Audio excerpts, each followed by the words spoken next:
Precisamente el espíritu de esta exposición radica en presentar y desarrollar el proceso de la literatura como un fenómeno estético, cultural, social y político. Es decir, que nuestro eje, si bien es cierto la literatura, esta no está sino mirada y enfocada desde distintos aspectos, entre los que se puede destacar la cultura, la misma sociedad, las artes, etc. Asimismo, insiste este diálogo en nuestras literaturas y demás lenguajes simbólicos, es decir, que hay un diálogo permanente en las distintas manifestaciones estéticas, llámese videos, llámese fotografía, instalación o pintura. Y además hay que destacar que todo este recorrido de nuestra sala de exposición justamente se inicia con una torre donde se rinde homenaje a las 47 lenguas que sobreviven y conviven en nuestro territorio y del cual da cuenta el Ministerio de Educación. Es así que esta noche hemos convenido en abordar algo sobre la literatura quechua contemporánea del siglo XXI. Conversaremos con Pablo y con Julio sobre la literatura quechua y su relación con las demás literaturas. Hay que tener, le pongo énfasis en las demás literaturas, sobre la influencia de la tradición oral en la literatura quechua, sobre las características de la literatura quechua del siglo XXI y la precedente, semejanzas y diferencias entre estas, sobre las posturas y preferencias en la escritura, entre otros temas. A esta mesa la hemos denominado Rumbos de la literatura quechua en el siglo XXI. Voy a dar una breve reseña de los participantes para luego formular algunas preguntas y establecer el conversatorio. Julio Noriega Bernuy, Acochaca, Ancash, Perú, doctor en letras por la Universidad de Pittsburgh y profesor en el New College, Estados Unidos. Estudió literatura peruana y latinoamericana en la Facultad de Letras y Ciencias Humanas de la Universidad Nacional Mayor de San Marcos. Es especialista en literatura quechua, peruana y latinoamericana. Como ensayista ha publicado artículos y libros entre los que se encuentran las compilaciones Poesía Quechua en Bolivia, Poesía Quechua en el Perú, en coedición Cine Andino, además de Caminan los Apus, Escritura Quechua en el Perú, originalmente publicado como Buscando una tradición poética quechua en el Perú, que recibió en 1994 el premio Letras de Oro al mejor ensayo estadounidense escrito en lengua castellana, y la antología Poesía Quechua escrita en Perú de 1993. Pablo Landeo Muñoz Huancavelica, Premio Nacional de Literatura 2018 con la primera novela peruana escrita enteramente en quechua, Acopampa, profesor de lengua y literatura, narrador y poeta. Es magíster en literatura peruana y latinoamericana por la Universidad Nacional Mayor de San Marcos, profesor de lengua quechua y doctorando en antropología en el Instituto Nacional de Lenguas y Civilizaciones Orientales, INALCO, París. Su trabajo de maestría, categorías andinas para una aproximación al Huillacuy, Umayanchikpi, Cacuna, seres imaginarios del mundo andino, obtuvo el primer puesto en el cuarto concurso nacional de tesis convocado por la Asamblea Nacional de Rectores del 2010. Entre sus publicaciones destacan Acopampa, que ya se mencionó, categorías andinas para una aproximación al Huillacuy, Umayanchikpi, Cacuna, Huancahuilca y Los Hijos de Babel. Actualmente es director de Atocpachupan, primera revista académica con artículos escritos íntegramente en runasimi o quechua. Bien, para ellos yo quisiera pedir un fuerte aplauso antes de formular algunas preguntas que nos servirán de una suerte de eje en la conversa. Iniciaríamos con con esta primera pregunta en torno al marco conceptual que tiene que ver mucho con la relación existente entre esta emergente literatura originaria o literaturas amerindias con su relación con la literatura quechua. Más o menos la pregunta se formula de esta manera: ¿cuál es la relación entre la literatura quechua con las literaturas indígenas o en lenguas originarias?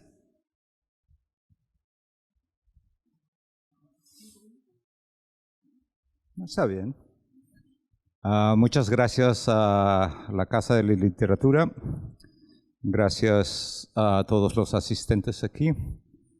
Es un placer compartir esta mesa con Pablo, Dante, y porque ambos creo que juegan un papel muy importante en la literatura quechua actual, pero también en el resto de las literaturas indígenas u originarias.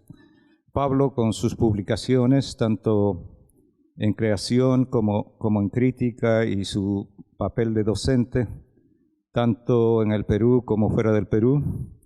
Dante, por haber emprendido ese difícil trabajo de publicar, editar y distribuir textos relativos a las lenguas indígenas, no solo en quechua, y a la vez tanto creación como el conjunto de estudios. Creo que a eso hay que añadir la aparición de nuevas revistas, y en este caso Atojpachupan, totalmente en quechua, que ya tiene varios números en circulación y cuya fundación, codirección y dirección creo que es importante destacar. Se debe al trabajo de Pablo y a todo un equipo de colaboradores en torno a esta revista. Entonces es un placer para mí participar en esta conversación con gente que está vinculada al trabajo de buscar nuevas formas de distribución, nuevas formas de implementar un circuito que pueda asegurar una literatura cada vez más pujante y afianzar esas bases para crear un circuito literario. Entonces es un placer en ese sentido para mí estar esta noche. Y tratando de responder a la pregunta, yo diría que una manera de aproximarse y en cuanto a buscar la relación de la literatura en quechua con las otras lenguas originarias es resaltar ciertas características comunes. Y creo que no solo el quechua, sino también otras literaturas se desarrollan todavía de una manera aislada. Son literaturas dispersas en regiones, en dialectos. Comparten todos ellos una marginación social, política y cultural. Y además de eso, los escritores, si son bien educados y formados académicamente, no necesariamente lo están en quechua, y de alguna manera son escritores autodidactas en el sentido estricto de la escritura y de la producción en literatura quechua. Entonces, creo que en ese sentido, ese espacio marginal, ese espacio donde los productores, los receptores e inclusive el texto mismo todavía es informal, es en formación, corresponde a todas estas literaturas, y a eso hay que agregar que hay cierto compromiso, una voluntad de recuperar y afianzar el desarrollo de las lenguas indígenas, tanto en el marco literario como cultural. Al margen de esta realidad, creo que hay otra, y que podría ser circunstancial, y en estos momentos podemos tomar este año como un ejemplo. Se ha declarado como el año de las lenguas indígenas, y por esta coyuntura tenemos congresos, tenemos actividades culturales y muy frecuentes, pero también de una importancia significativa. La participación en este tipo de actividades para nosotros creo que es importante, y aprovechar todas las ventajas que podemos encontrar en esta celebración. Pero al mismo tiempo no hay que descuidar que esta participación a nivel mucho mayor deje nuestra vinculación con lo regional, con lo local. Y si se puede, con las comunidades. Creo que la literatura quechua escrita específicamente tiene el riesgo de aislarse y de convertirse en una literatura de exportación y no conservar su vinculación con las comunidades originarias, específicamente porque la mayoría de ellos todavía se encuentran en un estado de comunicación oral, especialmente los monolingües, y porque el circuito de distribución de estos textos también se dan al margen de estas comunidades. Y con eso quisiera terminar, y si Pablo podría agregar algo, le agradecería. Y esto es como una reflexión preliminar. Vuelvo a incidir que creo que hay que tener esas dos vertientes, la vertiente de la producción en sí, de los textos, la realidad en que estos textos se difunden, especialmente el lector, y las limitaciones en su circulación, pero por otro lado, al margen de estos eventos, lo que pueden ofrecer las instituciones comprometidas a la difusión de la cultura quechua y de otras lenguas originarias, ¿no? Podemos decir que esta labor es extraliteraria, pero sin embargo creo que es una labor muy importante y que puede coadyuvar a entablar una especie de diálogo en diferentes niveles y con otras literaturas en distintas lenguas, y al mismo tiempo hacer una especie de alianza, una especie de consorcio entre distintas organizaciones y comunidades, especialmente en Hispanoamérica, ¿no? Muchas gracias. Pablo. Bueno, buenas noches con todos. Es para mí un placer compartir esta mesa con mi amigo Julio, con Dante, lo que los conocemos, el compromiso que cada uno de ellos tienen en el contexto de las literaturas andinas.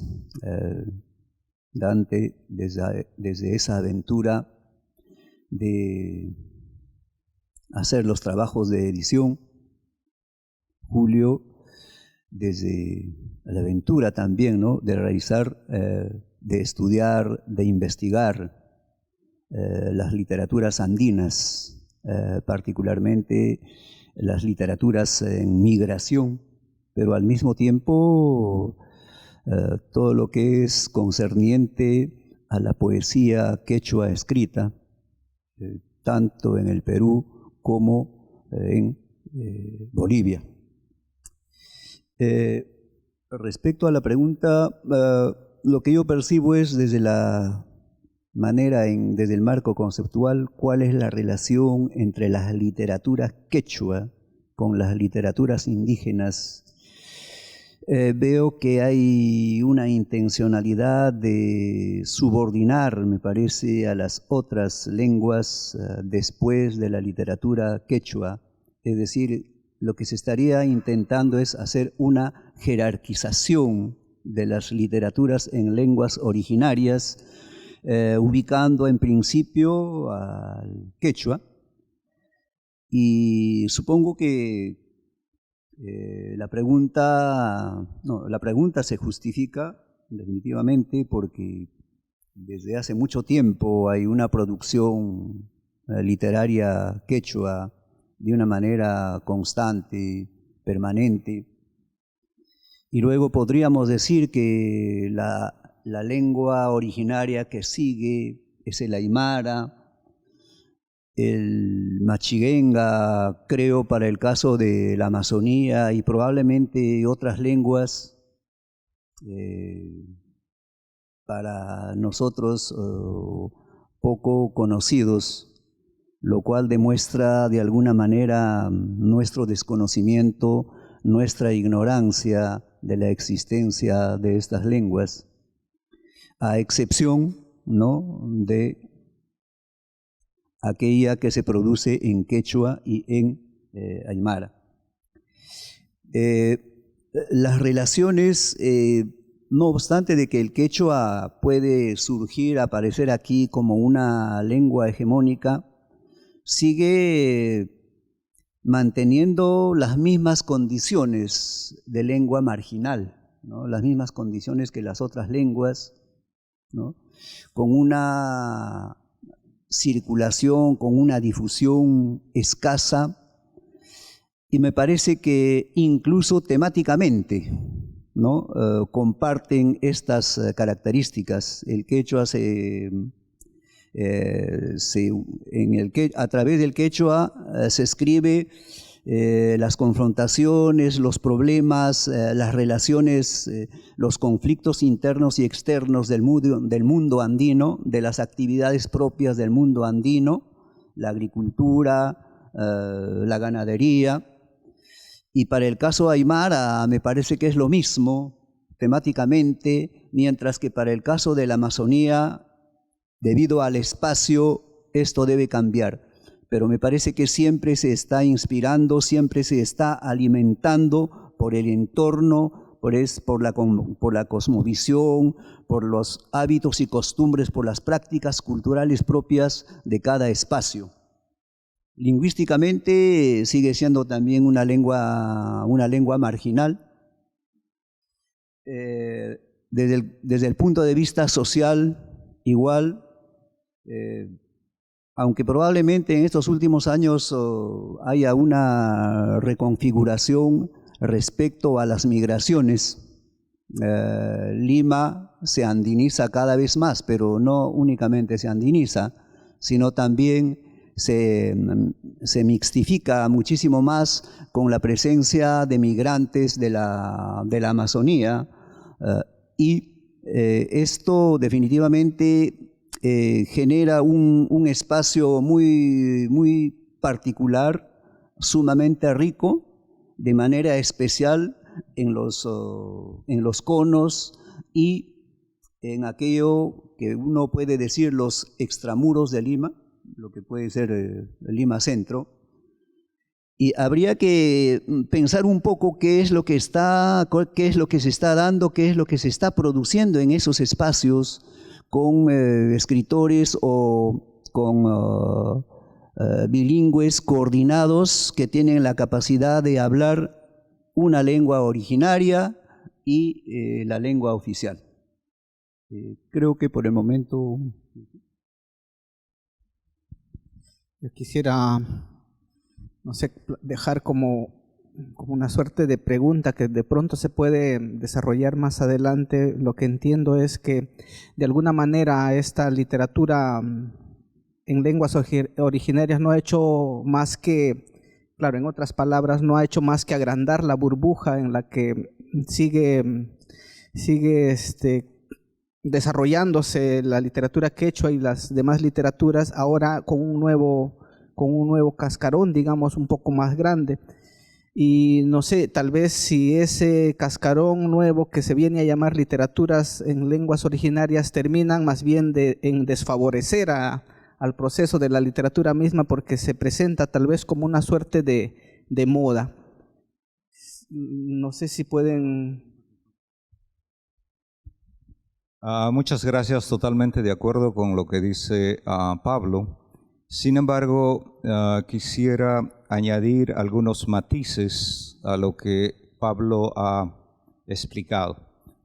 En primer lugar, es verdad la jerarquización entre una lengua y otra indígena en esta en este objetivo de buscar su literatura, pero habría que añadir allí que también la jerarquización dentro del quechua existe, es decir, entre un dialecto y otro. La producción cusqueña, la ayacuchana y la puneña, y pues allí están, tal vez en el buen sentido, en una relación competitiva, y que ojalá eso pueda crear una dinámica de mejor desarrollo.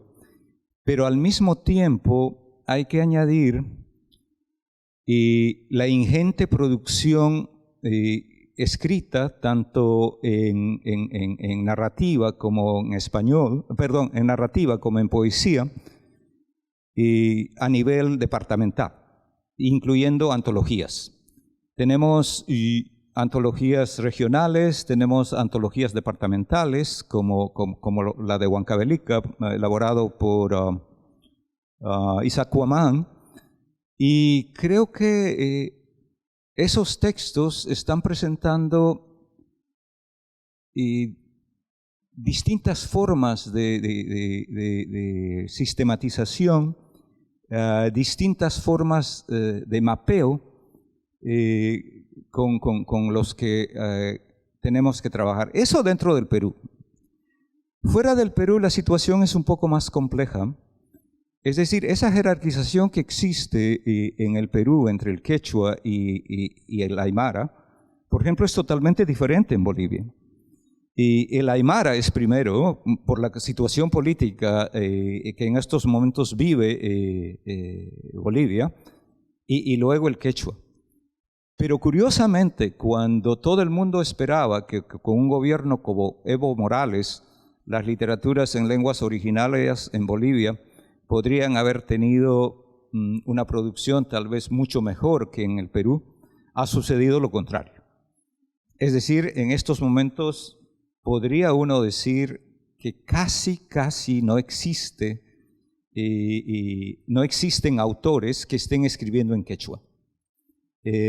Entonces, creo que hay esos matices, y aunque lo que dice Pablo es completamente verdad, y generalizar esas jerarquías, esas formas de presencia de literatura, podría ser un riesgo, y mejor hay que agregar a eso las características que pueden existir en cada región y que son resultado de una dinámica social, política y ¿por qué no gubernamental,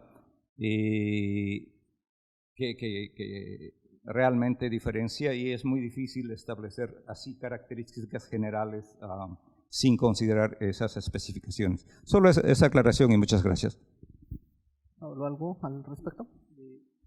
Solo para precisar, para el caso de Bolivia, la verdad es que no recuerdo muy bien los títulos, pero he leído aproximadamente tres novelas, que allá lo llaman novelas, pero que en el fondo son generalmente una especie de testimonios, y que se alinean un poco con la política de Evo Morales para un poco consolidar el sistema de educación intercultural bilingüe, pero son en todo caso tres autores quechuas. No tuve la oportunidad de hallarme con un libro en aymara, y quechuas y procedentes de la zona de Cochabamba. Para el caso ecuatoriano, el quichua es una de las variantes más dominantes, el quichua de Otavalo, y sí se realizan básicamente publicación de carácter lírica. Bien, al final podemos volver al tema, pero hay otros temas que también nos interesa aludir, y en segunda medida es de qué manera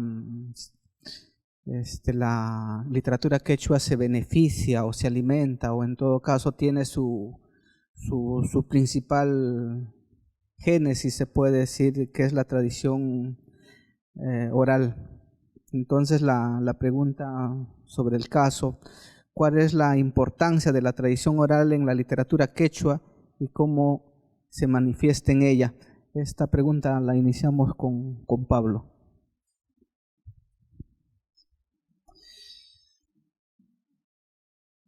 Definitivamente la tradición oral es el sustento, la base de lo que es la literatura quechua, tanto escrita en lengua quechua como también escrita en castellano, porque es posible hablar de una literatura quechua escrita en castellano. Por ejemplo, es el caso de Yaguar Fiesta, ¿no? Que quizás pudo haber sido también escrita en lengua quechua, y uno puede encontrar todos los aportes de lo que es de lo que son las características de la oralidad.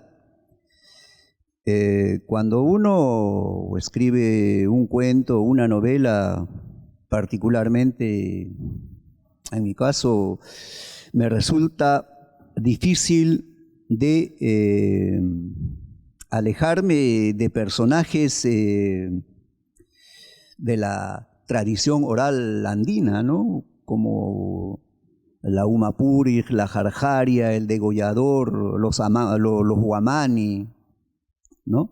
Entonces, de alguna manera, todos estos elementos, todos estos personajes míticos nutren, se constituyen en la base de muchas de nuestras novelas.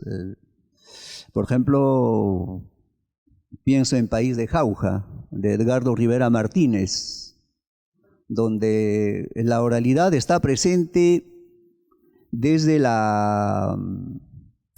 los personajes, ¿no?, que son los amarus de Janchiscocha, a los que el personaje Claudio Manrique busca hallar, busca investigar, aproximarse más sobre estos personajes míticos que están asociados con la lluvia, con la fertilidad y al mismo tiempo con otros seres como los zorros. Entonces, en País de Jauja, por ejemplo, asistimos a diversas performances a través de la voz de Marcelina, ¿no?, quien es el que da una serie de cuentos sobre precisamente los amarus y sobre los zorros. Recuerdo también, ¿no?, a Amadeo Illas en El mundo es ancho y ajeno de Ciro Alegría, ¿no?, contando un conjunto de relatos sobre los zorros, es decir, pequeños corpus donde se encuentra todas las características, toda la estructura de la tradición oral dentro de lo que podría ser, ¿no?, la literatura escrita en español. De igual manera, los zorros de ritos y tradiciones de Huarochirí aparecen en El zorro de arriba y El zorro de abajo de Arguedas. Entonces, creo que todos estos elementos son los que finalmente nos ha permitido construir lo que es el realismo mágico y el éxito de la narrativa latinoamericana, ¿no? Y, es vital, es trascendental. Creo que podemos decir, para el caso de los escritores de ascendencia andina, es la médula de su actividad narrativa. Julio. Creo que Pablo ha dejado muy claro en que en este caso tenemos que dejar en claro que estamos hablando de dos cosas distintas: la tradición oral por un lado y por otro lado la oralidad como un registro lingüístico en sí. Pero en ambos casos, la literatura quechua obviamente tiene como materia en diferentes planos, tanto en personajes, estructuras, temáticas, la presencia de mitos, leyendas, y se nutre de ellas. Yo quisiera agregar solamente un aspecto que podría ayudar a entender la presencia de esta tradición oral, me refiero a la tradición oral en la literatura quechua. Y voy a poner como ejemplo el texto Catata de Arguedas. Y cuando ustedes leen ese poema, van a encontrar una nota a manera de subtítulo o encabezamiento, otras veces creo que aparece como una nota a pie de página, en que Arguedas dice: yo escribí este poema después de haber visto tocar, bailar, creo que a mis paisanos de Ixua en Pueblo Libre, en fin, ahonda en muchos datos. Si nosotros leemos ese poema, lo estudiamos sin considerar ese aspecto extratextual, creo que perdemos muchísimo. Y esa característica que aparece en el texto Catatay, en el caso de Arguedas, también creo que es importante para los otros poemas, tanto para un llamado a los doctores, tanto para Oda al Jet, como para como para especie de himno triunfal que es el padre Tupac Amaru.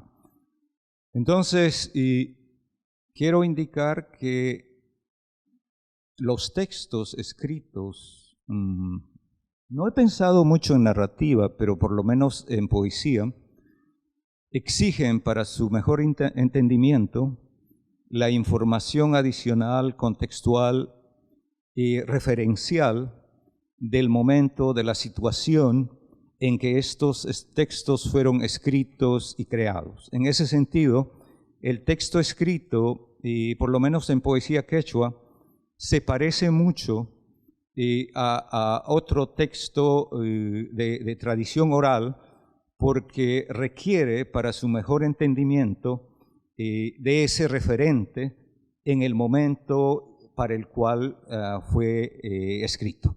Y eso como un ejemplo para ver cómo la tradición oral a nivel textual, referencial, todavía está estrechamente vinculado a estos textos y cómo la literatura escrita en quechua y no se ha independizado como cualquier otro texto de larga tradición oral, sino requiere de ese contexto para ser mejor analizado e interpretado. Este fenómeno que yo he usado como ejemplo en el caso de Arguedas, porque es el más conocido, todavía se presenta con otros textos quechuas, claro, en diferentes circunstancias y también en diferente grado. En otros más importante o menos importante, pero lo único que quiero dejar en claro es que estos textos todavía requieren, para su mejor interpretación, de la consideración del contexto en que, o del momento en que fueron producidos. Muchas gracias. Bien.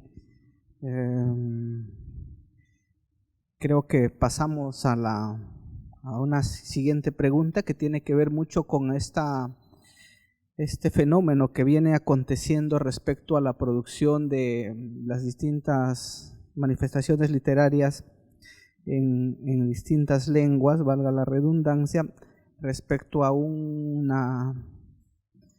quehacer enteramente, en algunos casos, en la lengua original a la que corresponde, en este caso enteramente en quechua, y la otra en una postura, digamos, que apela, además de la lengua originaria o de la lengua madre, en una traducción y que se conoce como bilingüismo. Entonces, más o menos la pregunta se formula de la siguiente manera: ¿se debe escribir exclusivamente en quechua o es preferible hacerlo en quechua y en castellano? Comenzaríamos con Julio. En este caso, lo que yo más he observado es un dilema que llamaría el dilema de la traducción. Son pocos en verdad los textos bilingües que conocemos. Es decir, es muy difícil encontrar un narrador, un poeta que pueda escribir de una manera coordinada, tanto en quechua como en español. Entonces, al margen de tal vez dos nombres que puedo citar, que podríamos considerar poetas tal vez bilingües, competentes, la mayoría es un problema de dilema de traducción, y en ese sentido habría que examinar con cuidado los objetivos de cada publicación y luego decidir si incluimos o no una versión equivalente en español. Sin embargo, inclusive en ese sentido hay casos que se presentan como del tiro por la culata, ¿no? Es decir, buscando un objetivo y después de la publicación lo que resulta es otro, y lo que completamente ignorabas o no esperabas. Entonces, volviendo primero a productores bilingües. Hugo está aquí, y Hugo para mí es uno de los pocos poetas que, esa es mi impresión personal, que puede escribir cómodamente poesía en quechua como en español. Además de eso, que tal vez es el único que ha trabajado mucho en difundir y muchas canciones. Pero aparte de Hugo, los dos libros que acaba de publicar Washington Córdoba es otro ejemplo. En el caso de Washington, porque existe una equivalencia bastante lograda, tanto en su versión en español como en quechua, y cuando la versión está muy lograda es muy difícil saber si realmente el quechua fue la primera versión o el español, porque ambos se muerden la cola y son textos que pueden distraer muchísimo y son realmente apasionantes. En este caso, pues ni vuelta que dar, y tener poetas bilingües que pueden indistintamente escribir en español o en quechua es un logro, es fascinante tenerlos. Ahora, en el otro caso, el dilema de la traducción, creo que eso es más complejo. Ya Arguedas decía que para traducir poesía, aparte de tener una competencia lingüística, hay que tener una sensibilidad poética. Considerando esa tesis, y cuando he elaborado antologías, yo he buscado que los traductores, por lo general, sean los poetas mismos, y cuando no se puede, algún otro poeta que hable el mismo dialecto. Sin embargo, ese tipo de trabajo me ha llevado a una rica experiencia, y yo puedo compartir con ustedes solo una como anécdota tal vez. En Bolivia conocí a una escritora que, aparte de escribir poesía en quechua, escribía cuentos, literatura en español. Y descubrí que tenía textos muy, muy intrigantes en quechua, y le dije que me proporcionara esos textos, y le rogaba que también me brindara una versión en español. Y me dijo, bueno, si me das una semana, tal vez yo puedo intentar traducir. Se tomó una semana, se tomó 15 días, casi al mes, y yo tratando de convencerla. Al final, con una frustración muy grande, después de 3 meses, me dijo, mira, quiero ser honesta contigo, he sacado 3, 4 versiones y las he roto porque ninguna de las versiones que yo he escrito en español representan, reflejan, expresan mi texto en quechua. Y pues ella renunció a brindarnos el equivalente como traducción hecha el equivalente hecho como traducción por ella misma. Entonces usamos a un nativo de ese dialecto, pero el texto salió obviamente, supongo, peor de lo que podía haber hecho, o peor de lo que pudiera haber descartado esta mujer. Yo le creí que su testimonio era completamente válido y entendí y perdí la oportunidad de convencerla porque no recordaba en ese momento lo que había hecho Arguedas con canto quechua. Si ustedes recuerdan, Arguedas dice que el canto del incendio tiene 2 versiones y que él prefiere una de ellas, creo que es la segunda, y luego dice: entrego las 2 versiones porque no estoy contento al final ni con la primera ni con la segunda, pero además de eso tal vez el lector pueda llegar inclusive a proponer una tercera.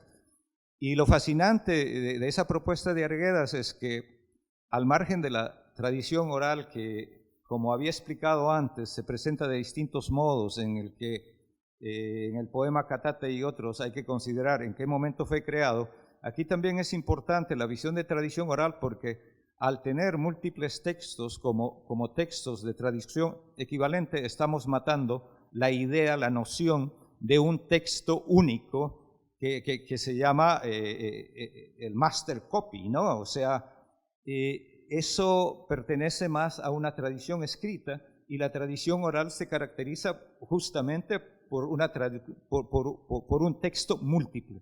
Si yo hubiera recordado en ese momento aquella información de Arguedas, hubiera compartido con esta poeta, y estoy seguro que publicar esas 2 o 3 versiones que ella descartó habría sido mucho más útil, mucho más aleccionador que publicar el texto que en estos momentos tenemos, producido por un hablante nativo en ese dialecto, lingüista, que sí también tenía una formación, una experiencia poética, pero estoy seguro que esos textos que nosotros descartamos habrían sido muy útiles para ser incluidos ahí. Y con eso quisiera terminar y ceder a mis colegas si pueden añadir alguna información adicional a esto. Pablo. Bueno,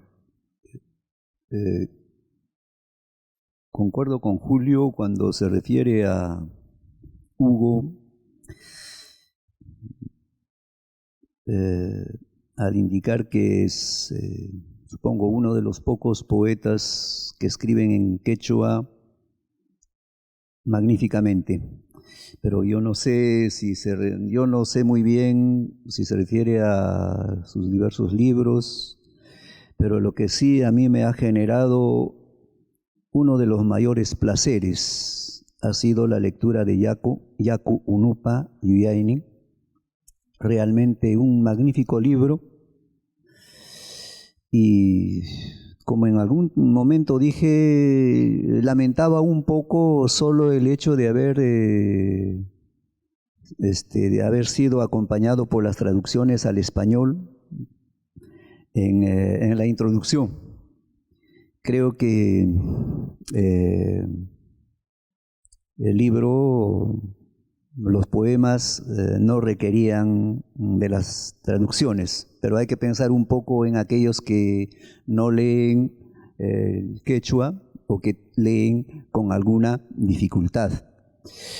Luego otro libro que sí creo que ha sido bastante bien logrado es Huarmacuyay, de Gloria Cáceres.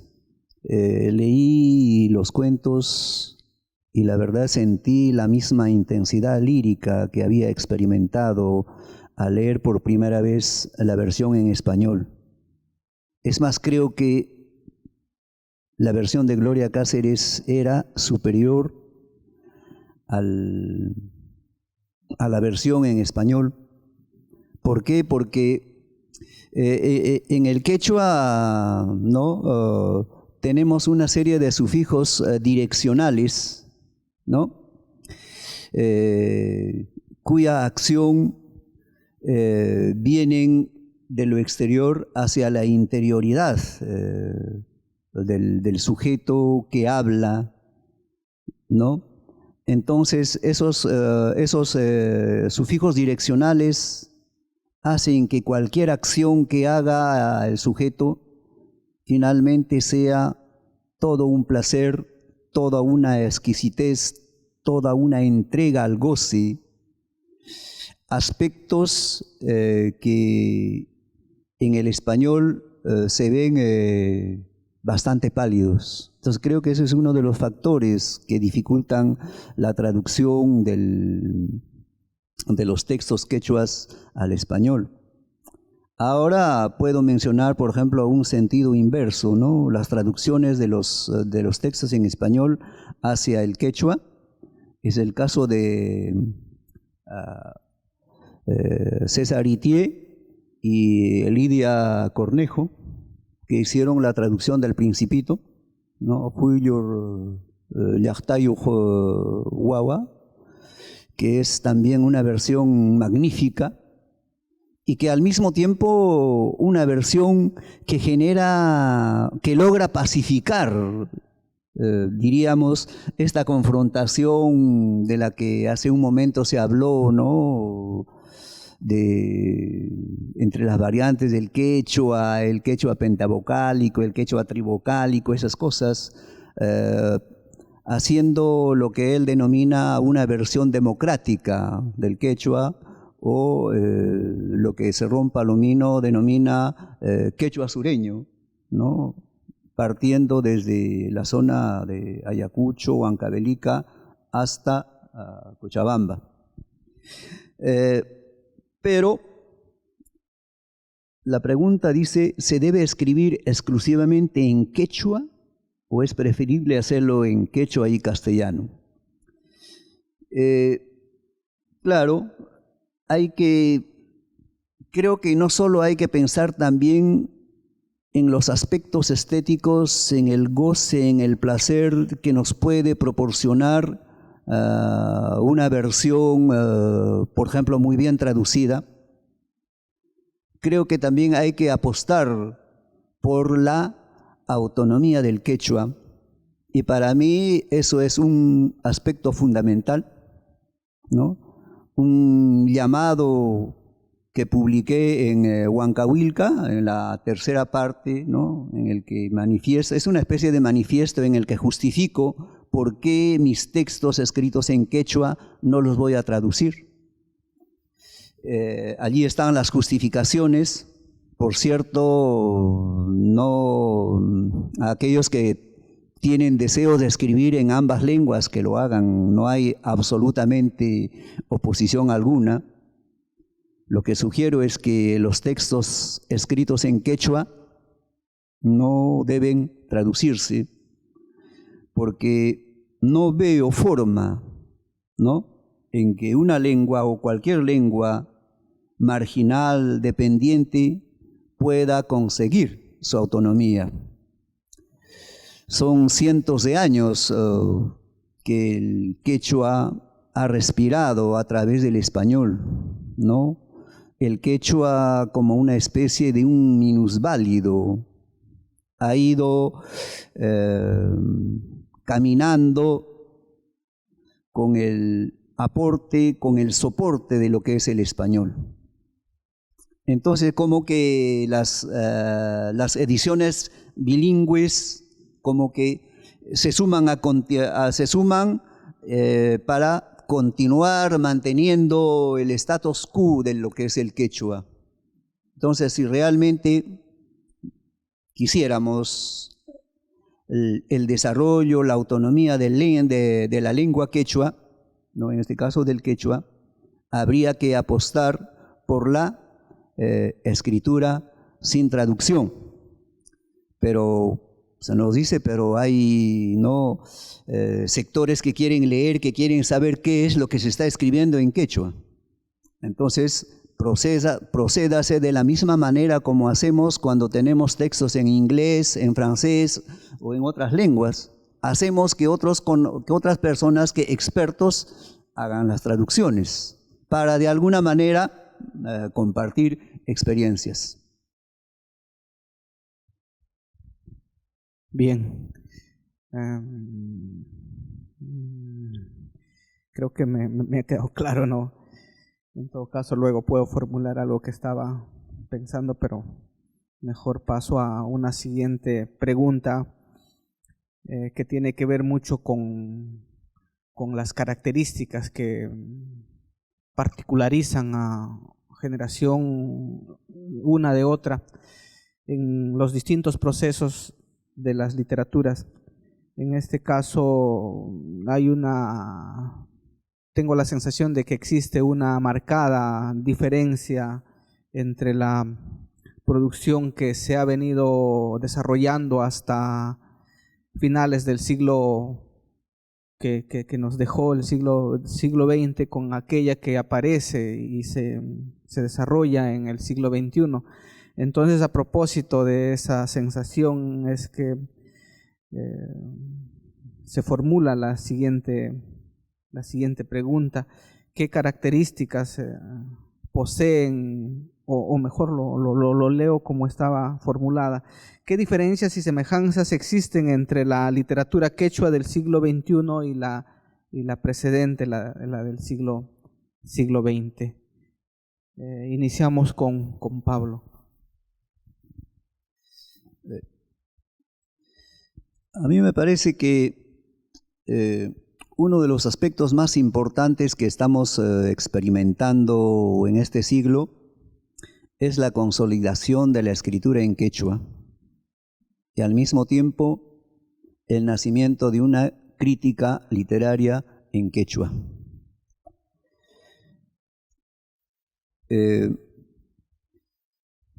Entonces, hay una reafirmación de la lengua como identidad, como vínculo con el espacio, pero al mismo tiempo la importancia de esta en el acto de la creación, ¿no? En el contexto de la poesía. Pero también asistimos a lo que es el surgimiento a la consolidación de lo que es la narrativa, porque la narrativa breve nace a partir de 1970 aproximadamente. Entonces, para el caso de lo que es la crítica, creo que hay que destacar los trabajos de Julio, ¿no? Desde su libro Literatura Quechua escrita en el Perú.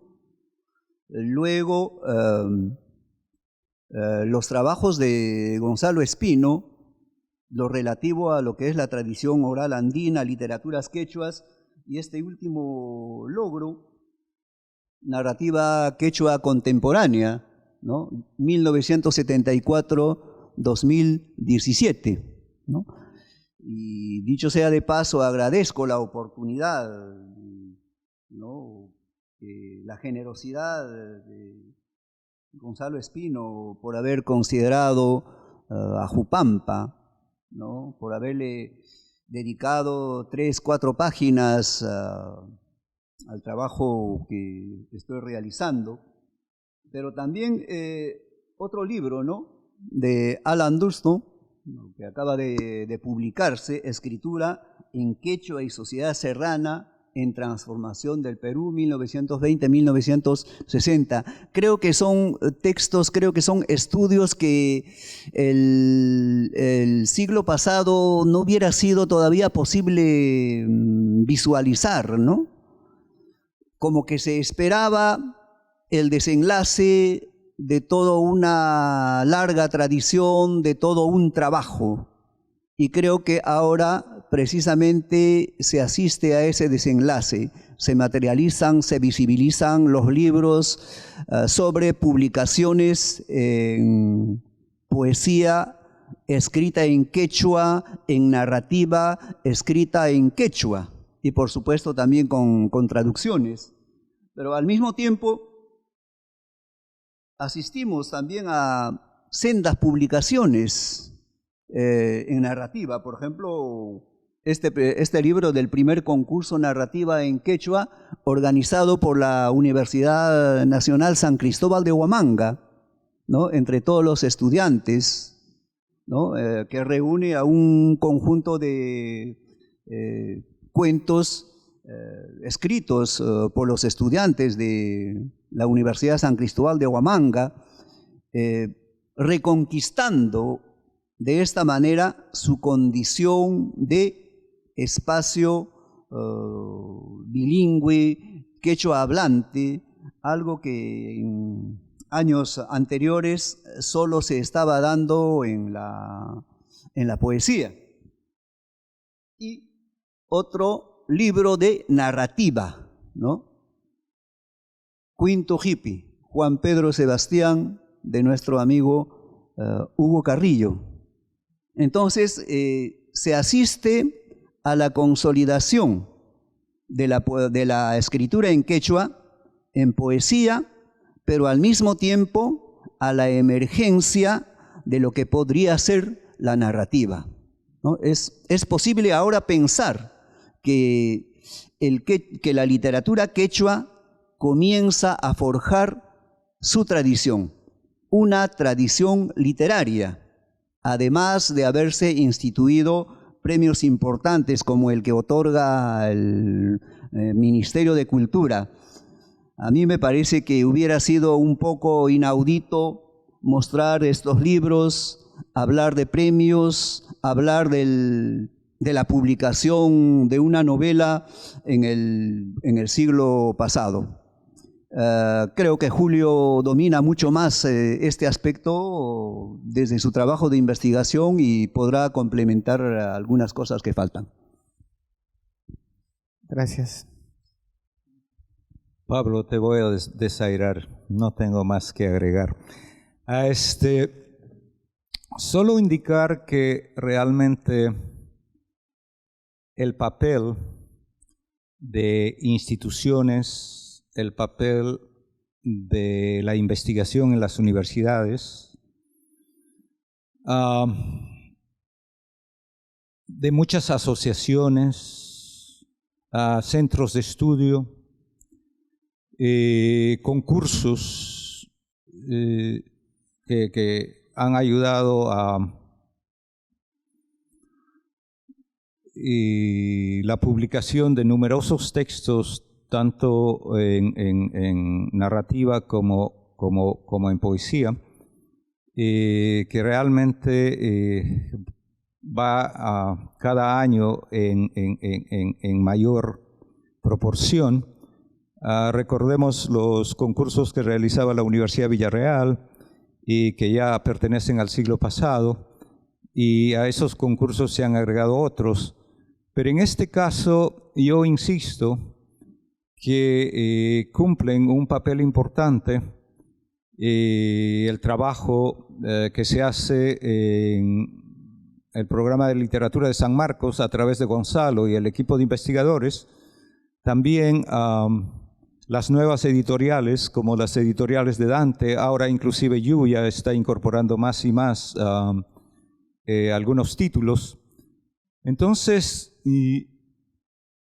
a lo que ha planteado Pablo, de que estamos viviendo una época de literatura quechua del siglo de oro, prácticamente en el XXI, porque como Pablo dice, se ha consolidado una tradición de un corpus ingente, no de la escritura, porque la escritura sigue siendo precaria desde mi punto de vista. No hemos logrado estandarizar, no hay una literatura, no hay un quechua literario, y todavía se escribe de una manera arbitraria, pero a nivel de textos, sí, creo que estamos hablando ya de un corpus bastante numeroso, bastante respetable y hasta un reto para la crítica, ¿no? Para formular otra pregunta que tiene que ver con estas características que comparten o que diferencian la literatura quechua con esta otra literatura, llámese universal. Entonces, ¿cuáles serían esas semejanzas, si es que las hubiese, o las diferencias que seguramente son más marcadas entre la literatura quechua y la literatura o las otras literaturas o llamadas universales? Ya perdí lo que comienza Julio. Yo quisiera mencionar solamente dos características. Creo que, por ejemplo, la literatura en español y la literatura en quechua siguen direcciones inversas. Y si la literatura quechua va de izquierda a derecha, creo que la literatura en español va de derecha a izquierda, algo así, y creo que esa ilustración no explica bien, pero puedo decir lo siguiente. Y, por ejemplo, si examinamos la literatura en español en el contexto andino, ejemplo, Garcilaso, encontramos una nostalgia por la oralidad. Y muchas otras literaturas, o muchos otros textos dentro de la literatura en español se han caracterizado por esa nostalgia, ¿no? En cambio, en sentido contrario, la literatura en quechua, por ejemplo, para mí, es una modernidad nostálgica, totalmente como el reverso de la moneda. ¿Por qué una modernidad nostálgica? Pablo muy bien ha indicado y ha resumido al principio de cómo la naturaleza y de cómo los cambios que ha experimentado en el mundo andino pues están presentes en estos textos. Y creo que en ese sentido, tal vez pensando en lo que decía Ángel Rama de la plasticidad cultural, la literatura quechua y también creo que otras literaturas no tienen otra alternativa más que cambiar o morir. Pero ese cambio no traiciona su identidad, no traiciona sus características. De alguna manera creo que a través de esos cambios y las literaturas en lenguas indígenas todavía pueden seguir estableciendo su presencia y con sus propias características. En otras palabras, han cambiado tanto, han asimilado muchas cosas, pero siguen siendo diferentes a la literatura, a las otras literaturas. Eso podemos ver no solo en literatura, también en música, podemos ver en instrumentos. Y la música que se produce, por ejemplo, en el mundo andino o en el mundo indígena, puede usar instrumentos en español, pero la música en sí no es occidental, no es española. Esa anécdota de Arguedas, que todavía en muchos pueblos y en el mío se usa, creo que solo en el mundo andino y en las calles andinas y en las plazas andinas el arpa se toca boca abajo, ¿no? Es decir, el arpista se coloca el arpa con una faja inmensa y toca el arpa al revés, ¿no? Creo que esas adaptaciones ofrecen modernidades múltiples, modernidades alternativas, pero dentro de esa modernidad existe una nostalgia, no por la oralidad, sino por las relaciones y por las costumbres que se van perdiendo. incluyendo la comida, incluyendo el modo como decía Arguedas, incluyendo el modo en que el hombre se acerca a la mujer, en las festividades, los rituales, las tradiciones están cambiando y son cada vez más distintos. Cada vez más distintos, sí. Además de eso, la relación del hombre y del poeta, de la voz poética con la naturaleza ya no es esa relación ideal, armónica. Recuerdan el poema de Ninamango, en que en uno de los fragmentos de Pucutay, el sujeto poético vuelve a la tierra de donde vino, y cuando vuelve ya no se siente lo mismo, se siente foráneo, se siente extranjero, y eso pasa más frecuentemente, creo que, en la literatura quechua y en la literatura andina también. Y los ejemplos son múltiples en estos casos. La vuelta del migrante, la vuelta de nosotros mismos a nuestros orígenes, no es igual, ha alterado muchas cosas y se ha roto ese nexo, esa relación vital que existió en algún momento y nosotros no podemos reparar. Entonces creo que esa es una característica. La otra, que no está muy desarrollada todavía, pero sospecho que sí existe y sigue siendo tal vez un detonante, es aquello que yo llamo el trauma de la conquista y la violencia. Y digo trauma porque la conquista todavía está presente, pero al mismo tiempo la violencia política y otras formas de violencia son temas que no cómodamente o todavía no se han desarrollado en la literatura quechua. Tal vez en otras literaturas, pero no hay, por ejemplo, una literatura de la violencia en el caso peruano de los últimos años, por ejemplo. Me puedo equivocar y con eso dejo la palabra a Pablo. Pablo. Retomando lo que dijo Julio sobre los caminos opuestos que toman el quechua y el español, o aquello que la literatura que se escribe en quechua y en español, yo creo que lo que aquí podemos ver es un problema de carácter lingüístico, ¿no? El español, la literatura en español o en otras lenguas extranjeras se escriben en una lengua canónica, en una lengua oficial, en tanto que las literaturas en lenguas originarias y el quechua se escribe en una lengua que está en proceso de gestación.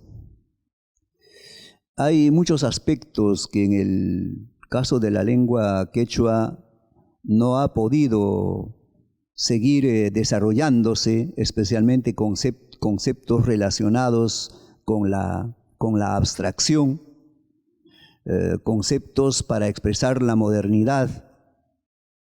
Entonces esto genera una especie de una batalla desigual, ¿no?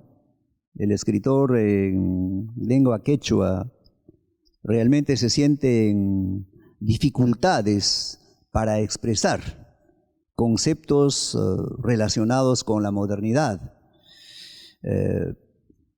Y genera pues una lucha desigual y al mismo tiempo existe un afán constante, permanente de la educación en español, en castellano. La escuela siempre se da desde el español, aunque en estos últimos años hayan existan algunos deseos de cambiar, ¿no? Con educación intercultural, bilingüe y la enseñanza particularmente en los niños en lengua materna como una forma de preservar, pero es una lengua que hay que preservarla, que hay que cuidarla, mientras que las otras son lenguas que hay que potenciarla, desarrollando desde el contexto, desde la literatura, una serie de técnicas, una serie de estrategias narrativas.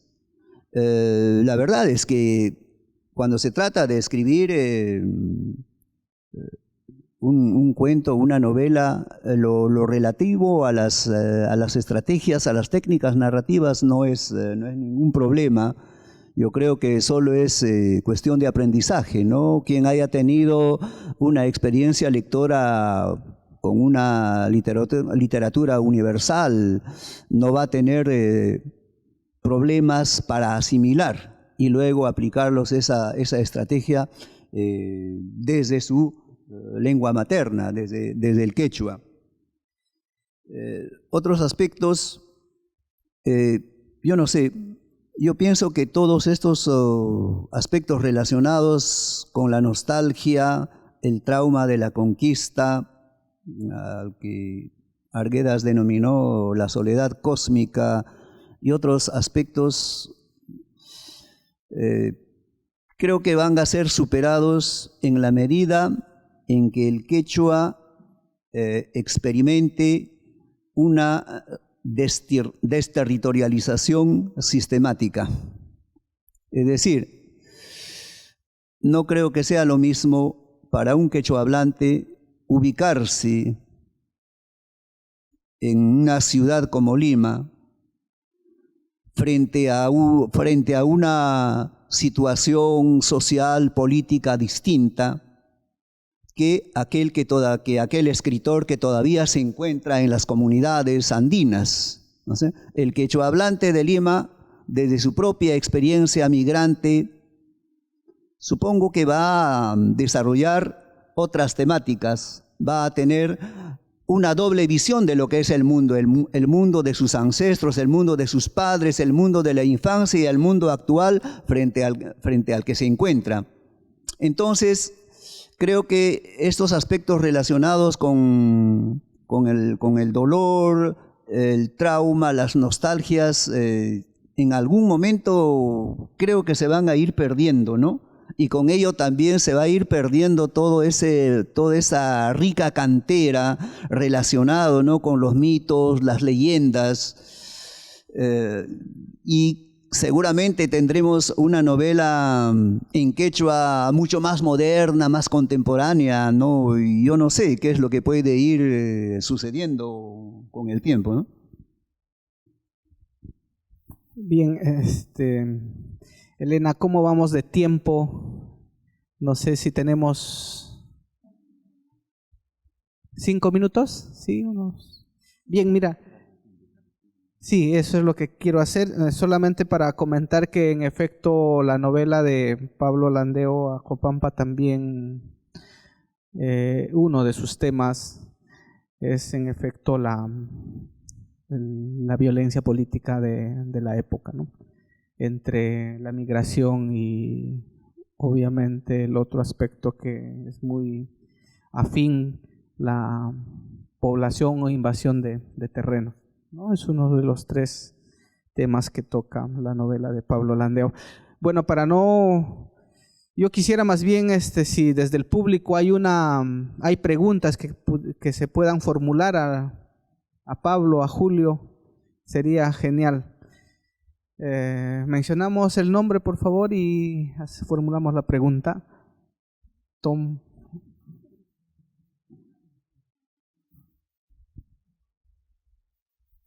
Bueno, es interesante la exposición que están haciendo, eso los felicito por esa parte. Pero hay una parte que escuchaba hablar acerca del señor Pablo Landeo y usted también, señor Julio.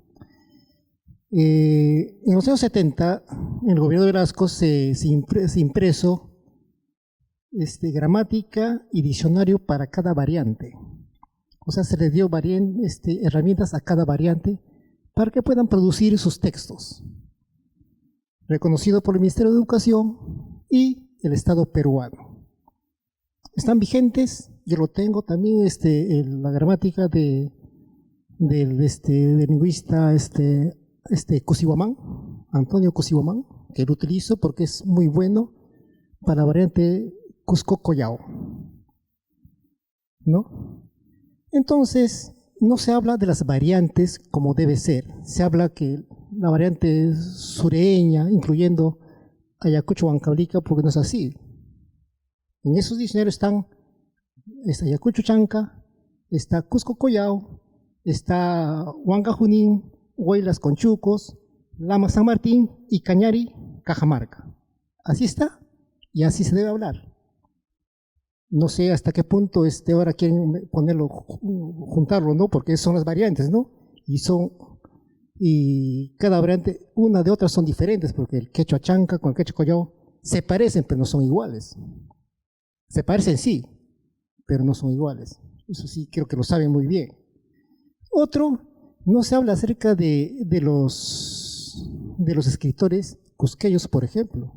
A mí me fascina mucho Faustino Navarro, Quilco Huaraca y William Hurtado. Para mí son elegantes en su escritura. ¿Por qué? Porque habla la variante collao, ¿no?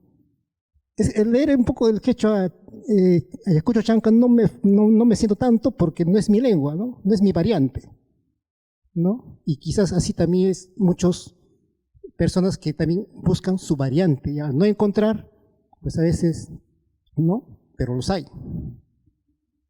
Esos son los aspectos que yo estaba observando. Del señor Itier, tengo su libro del señor Itier, tengo sus traducciones y sus cuentos, todo tengo. La pregunta es, se habla de una lengua estandarizada, escuché que hablan de la lengua estandarizada. No se puede estandarizar porque ya hay herramientas para cada variante. ¿En qué momento no se puede estandarizar? ¿No? Entonces, ¿qué opinan ustedes aquí como investigadores, escritores? ¿Se va a poder estandarizar? ¿No? Porque ya las cosas ya están dadas, ¿no? Gracias.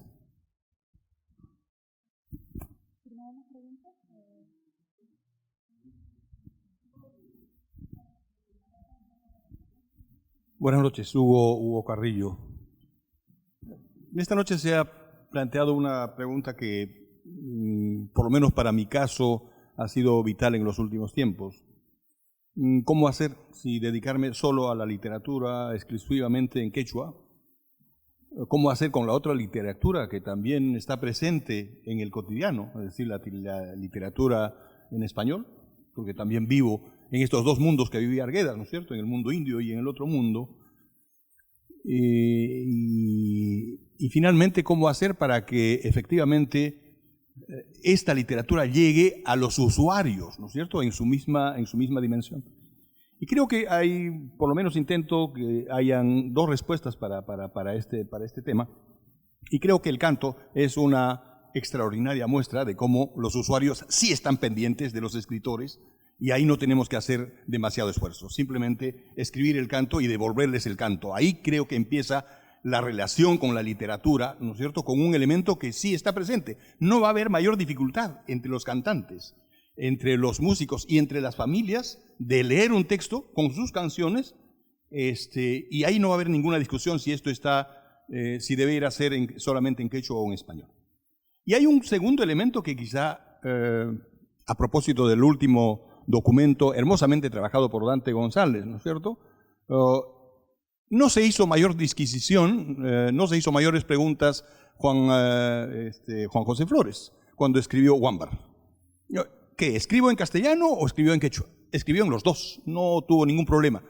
Yo no recuerdo un apurimeño que no haya leído esa hermosa novela y que no se haya divertido de buena gana, y felizmente hoy tenemos esa acá atrás, ¿no es cierto? Podemos adquirir esa hermosa novela, y quizá hay también un elemento de cómo escribir en ambas lenguas, en estas dos versiones de las que hablaba Arguedas, y fortalecer nuestra literatura por angas y por mangas, ¿no es cierto? Porque también lo otro es nuestro.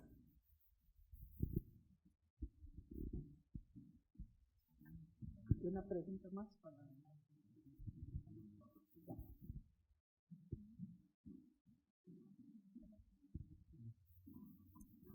Buenas noches, Mainaya. Mi nombre es Luis Lihuaraca. Yo quisiera preguntar a Taita Pablo Landeo y Taita Julio Noriega. En tema literatura quechua, para ustedes, ¿qué aspecto o qué elemento es más importante? ¿El elemento religioso o el elemento social? ¿Y cuál de estos elementos le dan mayor prioridad? Gracias.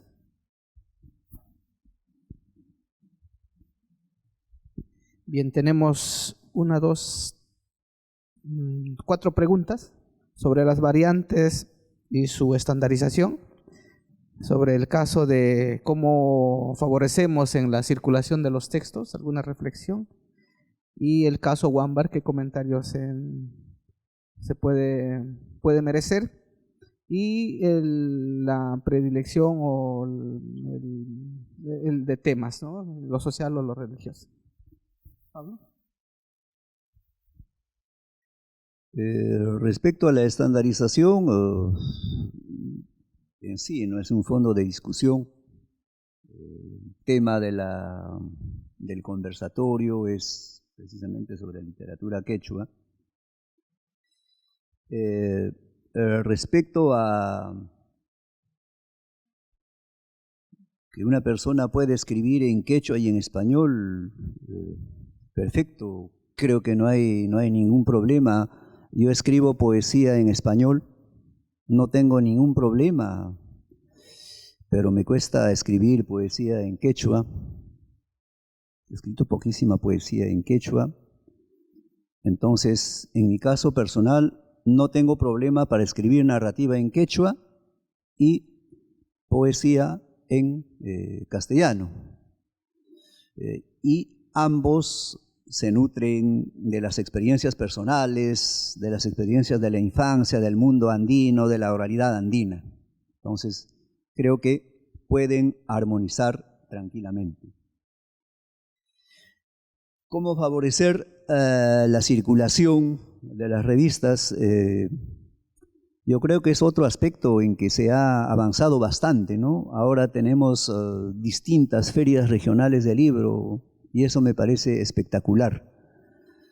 Pero al mismo tiempo requiere la capacidad que tienen las editoras para participar en estos eventos, porque entiendo que la presencia de una editorial en una feria de libro es por concurso, me parece, es por selección, ¿no? Creo que hay que tener ciertas condiciones, no desconozco el caso, y al mismo tiempo creo que en estos últimos años, particularmente la poesía, se está aproximando bastante a lo que es la escuela, los colegios. Hay muchos poetas que hacen recitales de poesía en las escuelas. Yo recuerdo una experiencia cuando estaba trabajando por San Juan de Miraflores, ¿no? Tuve la suerte de gestionar con una profesora de la Cantuta la presencia de Osvaldo Reynoso, ¿no? Por San Juan de Miraflores, allí por los Arenales, y Osvaldo Reynoso muy, muy generoso, conversó con los alumnos y inclusive se hicieron algunas presentaciones teatralizadas de algunos pasajes de Los Inocentes. Y esa tarde los niños compraron libros.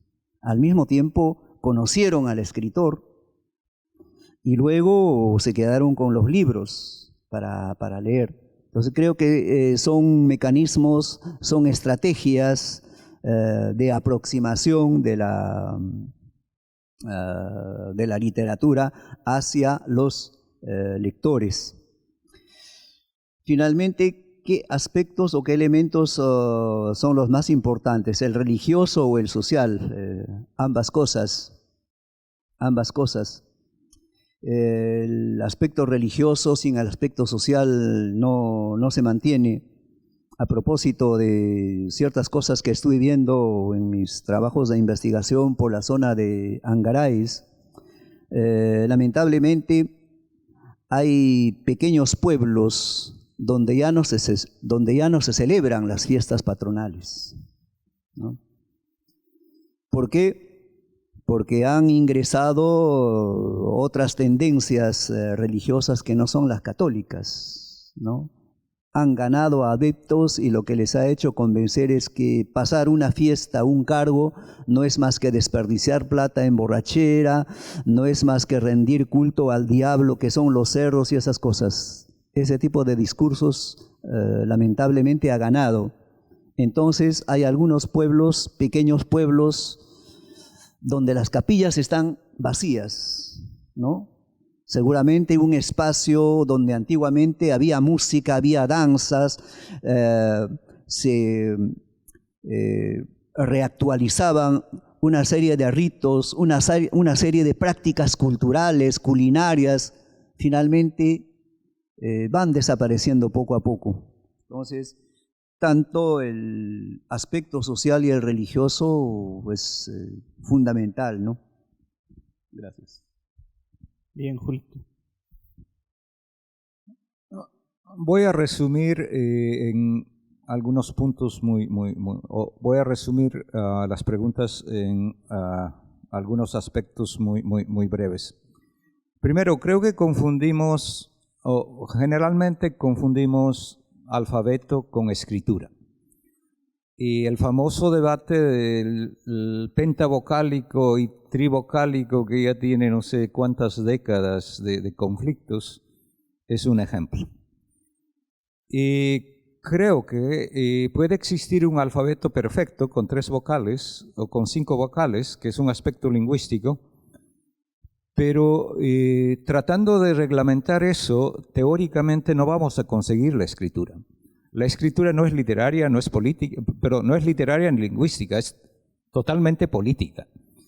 Y una política administrativa, una política cultural que a través de instituciones va estableciendo ciertas reglas de cómo escribir. ¿Por qué creen que en español nosotros usamos la H muda? No porque lingüísticamente sea necesario, sencillamente porque detrás está la academia y todas las instituciones que respaldan esa forma de escritura, ¿no? Entonces, en ese sentido, para simplificar, yo diría que la estandarización de los dialectos y de la escritura no corresponde a la literatura, sino a una política lingüística que tiene que reflejarse a través de las instituciones. En este caso, lo que la literatura está haciendo por su parte es, a pesar de la deficiencia de esa política que compete al gobierno, a las instituciones, los escritores están produciendo sus textos. Eso es lo que importa. En ese sentido, no importa el dialecto, no importa cómo lo escriba, pero lo que nos importa es que existan textos y esos textos escritos de una u otra manera estén reflejando la experiencia artística y estén buscando establecer una tradición. Esa es de alguna manera la respuesta a la pregunta de la estandarización. En otras palabras, no importa en qué dialecto escribas, pero escríbalo. La otra pregunta o el comentario de Hugo con relación a la circulación. ¿Cuál es la pregunta? Perdón.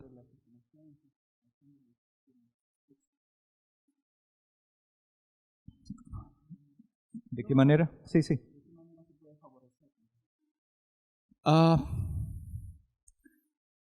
Creo que ahora, aprovechando el Internet, el Facebook es un recurso muy útil para realmente promover este texto. Creo que también incentivando y creando aquel lector, ese futuro lector del que habla Lienhard, del que habla Arguedas, en distintos niveles, tanto el bilingüe como el monolingüe hispanohablante. Y lo que ustedes están haciendo en las universidades y por ejemplo, lo que Dante está haciendo es otra vía, es decir, crear editoriales, participar en las ferias y lo que Hugo hace, que para mí es impresionante, ¿no? Es decir, a través de la música, a través del canto, también difundir poesía, también difundir literatura y hacer que estos textos sean parte de ese tipo de eventos que son cada vez más frecuentes. No se me ocurre otra cosa. Y la otra pregunta sí tiene que ver con Hugo, ¿verdad? Con Wambar. Wambar es un ejemplo de creación. Creo que en este caso, limitar y las posibilidades de creación diciendo que debe ser en cierto dialecto, que debe versar sobre un tema específico, que debe estar escrito en quechua puro o en quechua híbrido o en quechuañol, no importa. En estos momentos creo que el compromiso nuestro es producir y sin limitaciones de temas, sin limitaciones de géneros. Mientras haya una experiencia creativa, creo que va a ser una contribución importante al desarrollo de la literatura. ¿Y la última es, o es todo? Sí, igual creo que en ambos casos, especialmente por el proceso que estamos viviendo y porque el quechua y el aymara y cualquier otra lengua nativa es una lengua en contacto, en una dinámica de incorporaciones a nivel de vocabulario, de sintaxis y de cambios muy complejos y muy ricos. Repito, desde mi perspectiva, y solo nos queda dar la bienvenida, sin ninguna limitación, sin ninguna restricción, más bien incentivando lo que pueda venir en cualquier dialecto, en quechuañol, en quechua puro, con traducción, sin traducción. Creo que lo que hagan va a ayudar. Lo que hay que hacer es escribir y escribir y escribir. Muchas gracias. Bien, yo quisiera agradecerles a todos ustedes y sobremanera a Julio Noriega y a Pablo Landeo que nos han acompañado en la mesa, y en nombre de la Casa de la Literatura les pido un fuerte aplauso antes, ¿no? Para los y también para ustedes. Y bueno, agradecer en nombre de la Casa de la Literatura a todos ustedes.